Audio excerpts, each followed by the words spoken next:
Friends, आज के video में हम किसी भी लोड के लिए एम्पियर या करंट कैलकुलेशन किस तरह किया जाता है समझ लेते हैं। फॉर एग्जांपल, यदि आपके पास कोई लोड किलोवाट में दिया गया है, फॉर एग्जांपल यदि 5 किलोवाट का कोई लोड है, इसके ज़रिए कितना एम्पियर करंट लिया जाएगा, किस तरह से कैलकुलेट किया जाएगा। यदि लोड आपको एचपी में दिया गया है, फॉर एग्जांपल 5 एचपी का कोई लोड है, तो इसके द्वारा कितना एम्पियर करंट लिया जाएगा, किस तरह से कैलकुलेट किया जाएगा।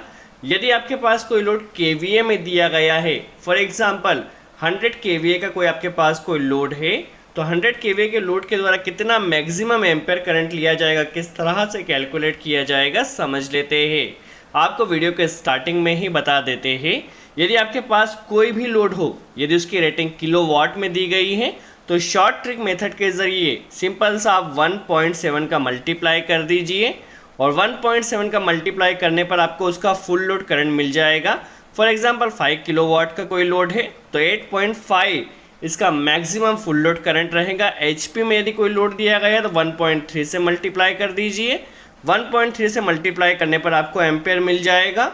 यदि केवीए में कोई लोड दिया गया है तो 1.4 से मल्टीप्लाई कर दीजिए।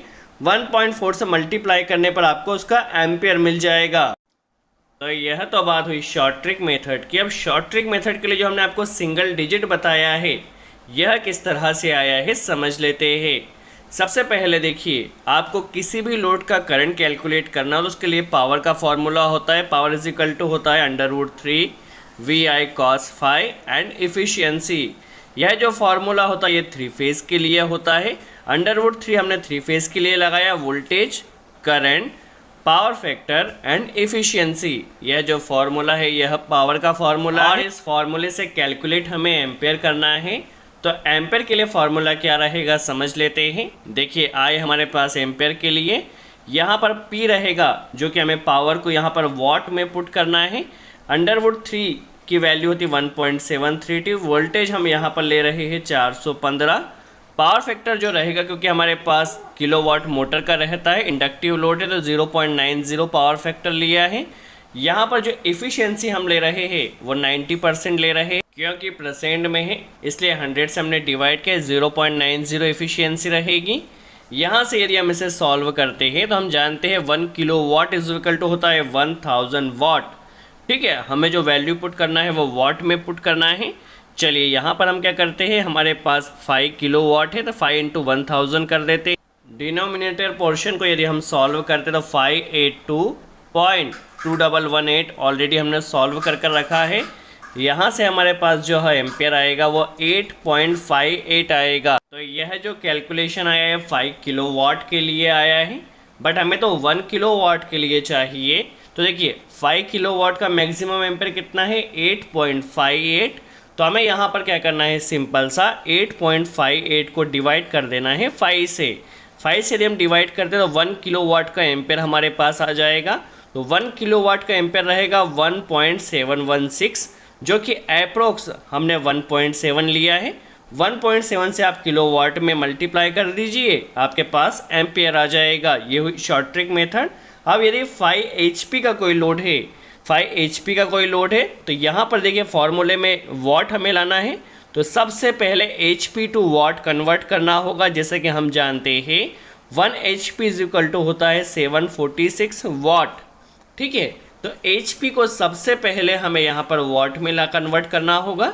चलिए, 5 एचपी है तो 5 × 746 कर देना है, तो 3730 वॉट। ठीक है, हमारे पास एचपी सबसे पहले वॉट में कन्वर्ट हुआ है। अब इस वॉट को हमें उसी तरह से सॉल्व कर लेना है। 3730 डिनोमिनेटर पोर्शन सेम रहेगा 1.732 415 into power factor into efficiency. ठीक है, अभी के कैलकुलेशन में सेम रहेगा। तो 3730 डिनोमिनेटर रहेगा 582.2118। ठीक है, सेम रहेगा। एम्पेयर यदि हम लेते हैं तो इसे यदि हम सॉल्व करते हैं तो सॉल्व करने पे जो हमारा आंसर आएगा वो 6.406। ठीक है, तो 5 एचपी का कोई लोड है, उसके द्वारा जो एम्पेयर लिया जाएगा वो क्या रहेगा, 6.406। देखिए, अभी हमें इसे 5 से डिवाइड कर देना, तो 1 एचपी का हमारे पास लोड आ जाएगा। देखिए, 1 एचपी का जो लोड रहेगा हमारे पास वो अप्रोक्स रहेगा 1.28। ठीक है, तो 1.28 को हमने अप्रोक्स लिया है 1.3। ठीक है, आपके पास HP में कोई लोड दिया गया तो 1.3 से आप मल्टीप्लाई कर दीजिए, आपके पास एम्पियर आ जाएगा। अब यदि आपके पास कोई लोड KVA में दिया गया है, तो जैसा कि KVA के लिए हमने बताया था आपको 1.4। ठीक है, अभी कैसा आया समझ लेते हैं। फॉर्मूला इसका काफ़ी इंटरेस्टिंग है। देखिए KVA को हमने यहाँ पर लिखा voltage into A for ampere. ठीक है, यहीं से फॉर्मूला बनेगा। किलो के लिए 1000 से डिवाइड कर देना है। यह जो फॉर्मूला ये सिंगल फेज के लिए बना है हमारे पास, हमें 3 फेज के लिए चाहिए तो √3 का मल्टीप्लाई कर देना है। तो ये हमारे पास KVA का सिंपल सा फॉर्मूला बना है। ठीक है, अभी यहाँ से हमें कैलकुलेट क्या करना है, एम्पियर। तो एम्पियर जो हमें निकालना है वो यहीं से हम ले सकते हैं। चलिए, सबसे पहले I हमें कैलकुलेट करना है। तो I is equal to KVA into 1000 divide by √3 multiply by voltage. √3 की वैल्यू होती 1.732 और वोल्टेज हम मानकर चल रहे हैं 415। ठीक है, इसे यदि हम सॉल्व करते हैं तो देखिए अभी हमारे पास डिनोमिनेटर का जो पोर्शन रहेगा वो रहेगा 718.78। ठीक है, इसे यदि हम पूरा सॉल्व करते तो सॉल्व करने पे हमारे पास जो आंसर आएगा वह आएगा 139.12। ठीक है, इसे हम ऑलरेडी सॉल्व कर लेते हैं ताकि हमारा टाइम यहाँ बच सके।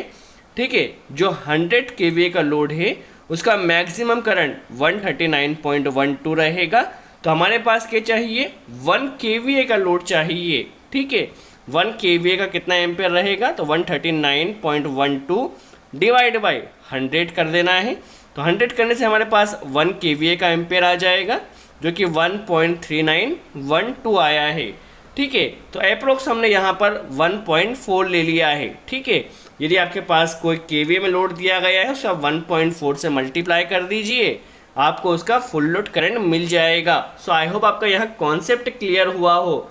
किलो वाट टू एम्पियर किस तरह कन्वर्ट किया जाता है, HP two ampere and KVA two ampere. दोस्तों यदि वीडियो अच्छा लगा तो लाइक का बटन ज़रूर प्रेस करें। सो आज